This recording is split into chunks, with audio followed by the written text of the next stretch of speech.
Bueno, me voy a permitir leer el currículum del maestro José Francisco Samano Betancourt.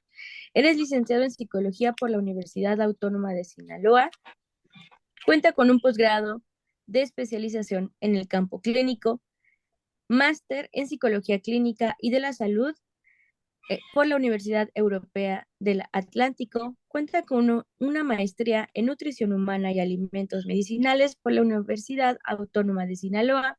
Cuenta con un posgrado en Intervención en Crisis y Prevención del Suicidio por el Instituto Mexicano del Seguro Social, Coordinación de Educación en Salud. Cuenta con un posgrado en Psicología Clínica y de la Salud por el Instituto Mexicano del Seguro Social, Coordinación de Educación en Salud, maestrando en Psicología de la Salud por la Universidad Iberoamericana de México. Cuenta con diplomado en Psicología Jurídica Forense por el Instituto Mexicano de Psicología Jurídica. Es perito certificado y miembro del Instituto Mexicano de Psicología Jurídica. Cuenta con un diplomado en Psicología por la Salud por la Universidad Autónoma de Sinaloa. Cuenta con un diplomado en terapia breve sistémica por la Universidad Intercontinental de México. Curso Evaluación Psicológica de Víctimas de Hechos Violentos por el Colegio de Profesionales de la Psicología del Estado de Michoacán. Cuenta con un curso Intervención Clínica en la Depresión y Riesgo Suicidio Infantil por el Instituto de Ciencias Sociales y Psicológicas del Estado de Chiapas. Coordinador del Servicio de Salud Mental del Instituto Mexicano del Seguro Social en Mazatlán, con 22 años de experiencia en el ámbito hospitalario. Integrante del Comité Interno de Salud Mental en Mazatlán, integrante del Comité de Bioética del Instituto Mexicano de Seguro Social, presidente y fundador del Consejo Nacional de Profesionales de la Salud Mental y Física, CONSA, CONSAMEF. Es docente de la Facultad de Psicología Campus Mazatlán de la Universidad Autónoma de Sinaloa. Es capacitador externo de la Secretaría del Trabajo y Prevención Social y Consejo Nacional de Normalización y Certificación de Competencias Laborales del CEP Conocer. Cuenta con diversos cursos en Psicología Clínica y de la Salud, Derechos Humanos y Bioética, desempeño en la práctica profesional privada como psicólogo, psicoterapeuta y perito en Psicología Jurídica y Forense, al cual le vamos a dar un fuerte aplauso. Los micrófonos son suyos, maestro José. Muchas gracias, maestra. Es un placer estar colaborando con el Consejo Mexicano de Psicología. Pues el tema que vamos a abordar el día de hoy tiene que ver con la alienación parental en la violencia familiar. Como muy bien lo decía el doctor Pedro ahorita, que está muy relacionado el tema anterior con el trauma psicológico en el infante. En este caso, cuando hablamos de alienación parental, pues tenemos que conocer los principios básicos de ley, ¿no? Y en este caso, ver cómo se tipifica lo que es la violencia familiar en nuestro país. Y esto se encarga la ley para atender y prevenir la violencia familiar en México, que tiene distintas tipificaciones con respecto a la definición de las situaciones que se consideran como violencia. Y en este caso, pues el maltrato físico y sexual son aspectos en los cuales esta ley tiene muy bien tipificados. De igual manera, define esta ley que la conducta violenta tiene que ver con generarla a cualquier miembro de la familia que ponga en riesgo la vida, tanto la integridad física, moral o psicológica de cualquiera de los integrantes de la misma. El maltrato psicoemocional, como lo dice aquí la bibliografía, la prohibición, condicionamiento, coacción, intimidación, amenazas, actitudes devaluatorias o de abandono que puedan deteriorar o poner en riesgo tanto la integridad física como la salud mental y física de cualquier integrante de la familia. En este caso, pues hablando de los más pequeños, ¿no? Que son los hijos. Los principios también tienen que ver con la definición de los miembros de la familia y el parentesco. No necesariamente tiene que ser consanguíneo, tiene que haber una afinidad o civil o en línea recta o colateral. No necesariamente tiene que ser biológico el lazo que se tenga con los integrantes dentro del mismo núcleo familiar.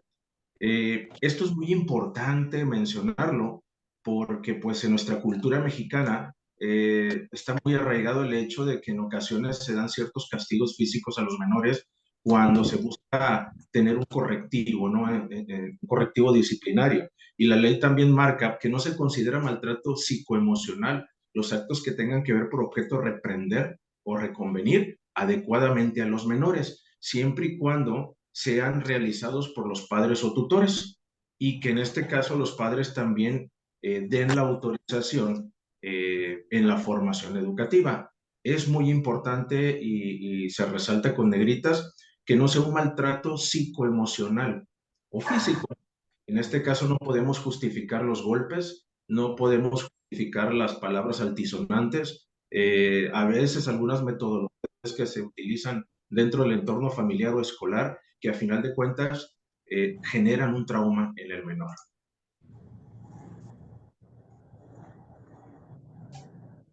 Veamos un poco lo que es la psicología jurídico-forense. Sabemos que es una ciencia dedicada a analizar las características de los procesos mentales. Cuando hablamos de alienación parental, debemos de tener muy claro qué es lo que estamos buscando con la tipificación del delito como tal. En realidad, si estamos buscando poder determinar para que haya una jurisprudencia legal con respecto al ámbito del castigo, o en este caso también definir el aspecto clínico que tiene que ver con el trauma.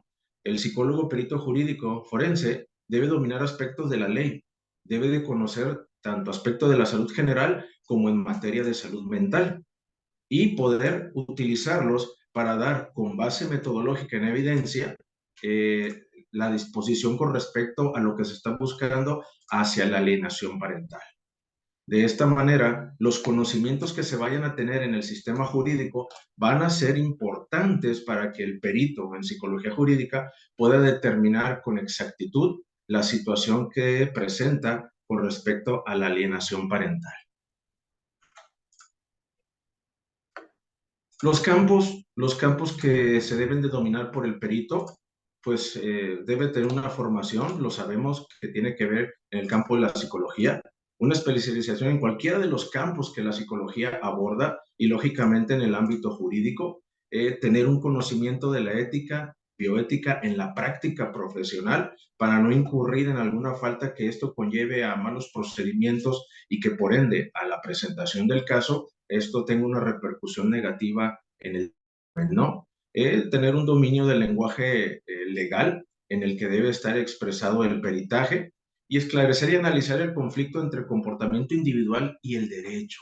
Es muy importante, como lo mencionaba el doctor Pedro, debemos de tener claro qué es lo que se está buscando con respecto al castigo con base en el delito, y de igual manera poder identificar también el trauma, que en este caso el menor, por la situación del delito de alienación parental, se presente, porque definitivamente no solamente se debe de buscar la reparación del daño, sino también el aspecto psicológico del menor, que como muy bien se mencionó anteriormente, repercute en todas y cada una de las esferas de vida del menor, que lo va a marcar de por vida para que tenga una historia de vida, un estilo de crianza positivo en su adultez. Y es aquí donde entramos pues directamente a lo que es el tema de alienación parental y en la violencia familiar.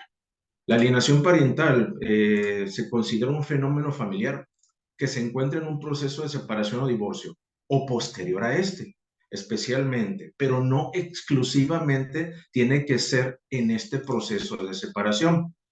Presente cuando se enfrentan en conflictos relacionados con la custodia de los hijos. En este caso estamos hablando de los padres o tutores, ¿no? Y utilizan a los menores como armas en contra del otro progenitor. La alienación parental se influencia de uno de los padres sobre el hijo para ponerlo en contra del otro progenitor. Y lógicamente esto genera un comportamiento inadaptado en el menor que genera posteriormente traumas si llega a una situación grave. Los progenitores se refieren tanto a los padres biológicos como a los no biológicos. Y el progenitor alienador es aquel que ejerce la influencia negativa hacia los hijos de una manera consciente, ¿okay? Y en el cual busca de generar este vínculo, esta ruptura entre el vínculo entre el padre alienado y el menor. Y el progenitor alienado, pues es aquel que recibe el rechazo del hijo sin ninguna razón legítima o legal. Lógicamente, todo esto bajo el proceso del peritaje psicológico se tiene que comprobar para poder determinar la situación de ley con respecto a la falta. La alienación parental tiene conflictos psíquicos en el menor y en este caso tiene que ver, el hijo es motivado por la progenitora alienador o el alienador varón para rechazar o resistirse a tener una relación con el progenitor alienado. Empezamos a tener una separación con respecto al vínculo y muchas de las veces responden a la influencia que en el entorno familiar se tiene con respecto a la información que se le da al menor en base a la situación que se está viviendo. El menor presenta un desfase cognitivo. El niño empieza a perder la capacidad de poder entender la situación y muchas veces a su corta edad pues no tiene la maduración cognitiva para poder entender lo que sucede y solamente responde al estímulo negativo que en este caso en el entorno familiar se le otorga, ya sea por uno o por otro de los progenitores. Y por ende, pues todo esto queda claro que se está generando una violencia dentro del entorno familiar. Y en algunos casos la alienación parental no solamente se da por alguno de los progenitores, también se da por otros integrantes que están dentro de la familia. Por ejemplo, la abuela, los abuelos, los tíos, y todo esto genera un caldo de cultivo patológico en el comportamiento del menor que genera un trauma. Si se fijan, aquí estamos viendo tanto el aspecto jurídico como el aspecto clínico en el abordaje de la alienación parental. ¿Qué está sucediendo con la persona que es alienadora? Pues definitivamente hay situaciones que se evalúan desde el aspecto legal, pero también desde el aspecto de la salud clínica, del estado psicológico del padre que aliena. Y en este caso, poder determinar qué es lo que está sucediendo y buscar la evaluación que tenga que ver con el estado psíquico del padre para poder determinar qué es lo que está ocurriendo con la influencia negativa que está generando hacia el hijo. Una forma de abuso infantil y violencia familiar tiene que ver con estos aspectos y puede ocurrir directamente también, aunque la relación del padre y del menor, en este caso el padre que está siendo alienado, sea buena. Con respecto a la definición del síndrome de la alienación parental, hay situaciones en las cuales los expertos no se ponen de acuerdo con respecto al concepto de síndrome que tiene que ver en la bibliografía de origen inglesa. Hablan de algunos autores que apoyan la validación que existe como un diagnóstico clínico. Otros autores argumentan que el diagnóstico del SAP no es útil, pues no tiene validez clínica y no cumple con los criterios dentro de los manuales internacionales como el DSM o el CIE para la evaluación como síndrome. Y pues está la otra parte, en términos generales, donde se tipifica la situación como un diagnosticado programado ante la situación del hecho que el menor se expone, vaya. Todo esto denota una situación de disfuncionalidad en las esferas de vida, dentro del núcleo familiar. Como bien sabemos, como profesionales de la salud mental, en ocasiones la historia de vida y el estilo de crianza marcan la pauta para estos comportamientos disfuncionales que vienen repercutiendo en el desarrollo del menor. Y que por ende, cuando hablamos ya de alienación parental, vamos a entrar en un punto que tiene que ver con el delito.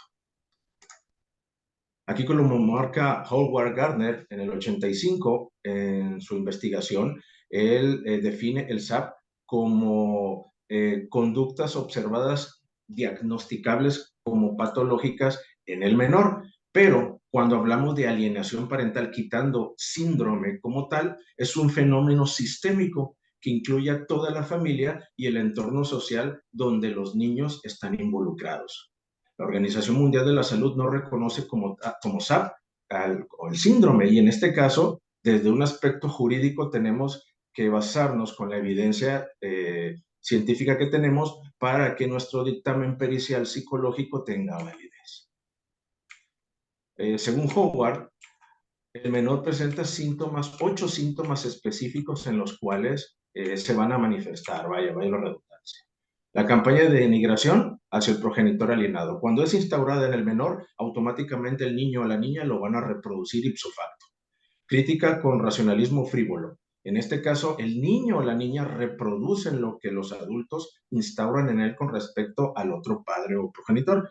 La carencia de ambivalencia, los fenómenos del pensamiento independiente no tienen capacidad para poder discernir, como lo decíamos hace rato, El apoyo reflexivo al progenitor alienado es mínimo, ausencia de culpa, el niño en realidad solamente da por hecho lo que se le comentan las imágenes de autoridad y en este caso las reproduce. Tienen escenarios en los cuales son manipulados o prestados y la difusión del rechazo hacia la familia extendida del progenitor alienado. Es decir, no solamente con uno o con otro de los progenitores, sino también con la familia de este progenitor. Cuando se mezclan estos síntomas, se puede considerar, bajo la teoría de Howard, que tiene un síndrome de alienación parental.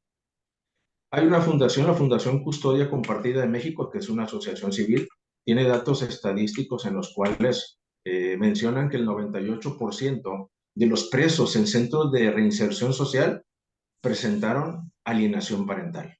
82,000 en México sufren alienación parental. 95% de los internos, ambos sexos, carecen de padre o madre. Y 100,000, entre el 35 y 40%, son separaciones violentas de los cuales los menores sufren alienación parental. Y aquí es donde se reafirma lo que en la ponencia pasada se dice, ¿no? El hecho de solamente reparar el daño por lo que sucedió, pues no basta, porque tenemos que ver también el daño psicológico que se presenta en la persona, porque aquí es donde los resultados, con base en estas estadísticas, nos dejan clara connotación que el hecho en el ámbito del delito, de la violencia, de la delincuencia, pues hay situaciones en el entorno familiar que fueron endebles. Hay diversas pruebas psicológicas, las vamos a mencionar generalmente nada más. Nos pueden servir a nosotros para poder evaluar y determinar una alienación parental. Lógicamente, estas pruebas se determinan aplicándolo al menor y de igual manera, en mi experiencia como perito, también hemos solicitado a nivel jurídico las evaluaciones pues, de los adultos que creen que tienen la responsabilidad de la custodia y la crianza de los menores. Todas estas pruebas, de acuerdo a la situación, al caso específico, son las que vamos a determinar para poderlas aplicar, lo cual debemos de fundamentar cada una con su manual de procedimiento y que tengan validez y sustentabilidad con base bibliográfica. Cada una de estas pruebas, al presentar el peritaje, que como peritos en psicología jurídico forense sabemos que debe de tener una estructura específica en el cual al presentarla ante el juez y los abogados, pues tenga sustento, ¿no? Y de esta manera poder defender de una manera objetiva lo que nosotros como peritos en psicología estamos presentando. Si no, de lo contrario, la contraparte podría argumentar que no lo estamos haciendo con base metodológica. Sabemos que la psicología y el derecho están muy vinculadas. En gran parte del mismo, sabemos que los componentes psicológicos en el ámbito de que tiene que ver de la impartición de la ley, tiene que ver mucho con los usos y costumbres de cada región. Y es aquí donde nosotros cada vez estamos viendo más la necesidad de evaluar un aspecto psicológico en nuestras comunidades y sociedades para poder implementar de una manera más correcta lo que es la ley. Y la psicología está tomando un precedente muy importante en lo que tiene que ver el marco legal. Ahora con las reformas constitucionales que tienen que ver con materia de derechos humanos, equidad de género, como también se mencionaba en las anteriores ponencias, todo tiene que ver con el nuevo sistema penal acusatorio. Y hoy por hoy, la psicología jurídico forense está tomando un papel importante en todo lo que tiene que ver la vida legal de nuestro país. Como también se mencionaba, tenemos que tener claro lo que es la diferencia entre psicología jurídica y la psicología clínica, ¿no? Y ahí están marcados muy bien los aspectos. La forense busca evaluar para analizar repercusiones jurídicas de los trastornos mentales, pero de la mano va vinculado el hecho que debe de haber una intervención clínica para determinar posibles intervenciones psicoterapéuticas. No podemos dejar solamente de lado el hecho de la reparación del delito como tal o castigar a la persona que lo hizo. Tenemos que ver también la parte afectada y hasta qué punto su psique está de manera negativa y que tenga que ser apoyado en ese sentido.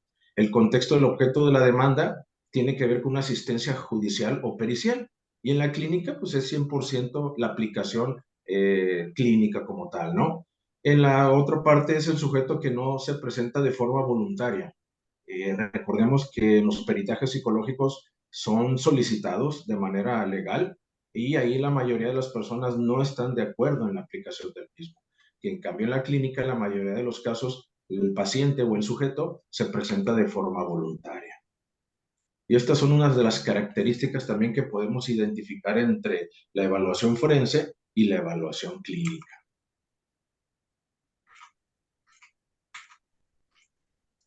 El informe es importantísimo, como lo decíamos ahorita, ¿no?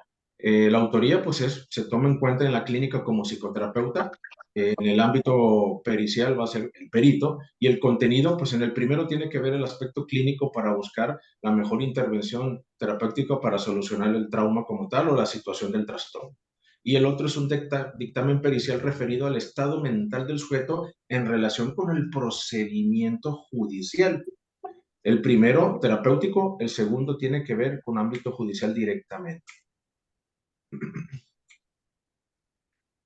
Muy bien, pues esta sería mi participación como tal.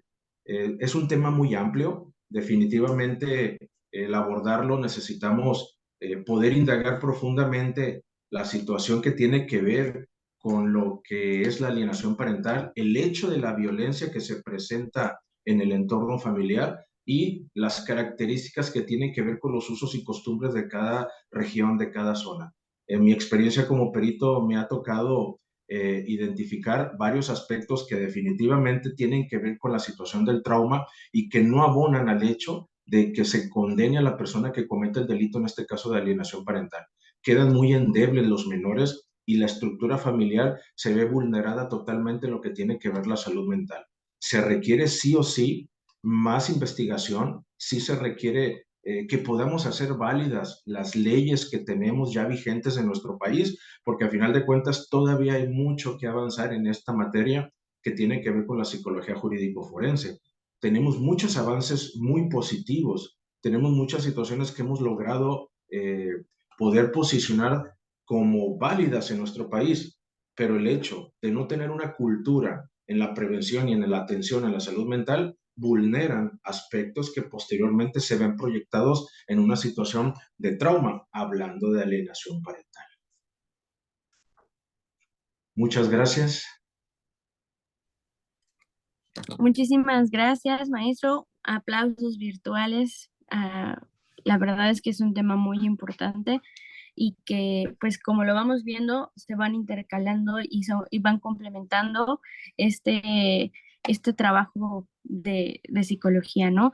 Les recuerdo a todos nuestros asistentes que si tienen dudas, preguntas o comentarios, pueden ponerlo en los comentarios para que al último podamos irlas respondiendo. Vamos a continuar con nuestro protocolo. Maestro, le agradezco muchísimo por su participación y vamos a continuar con el siguiente tema, la meta evaluación en las Hay periciales en que psicología. recuerda apagar la grabación y reiniciarla, por favor.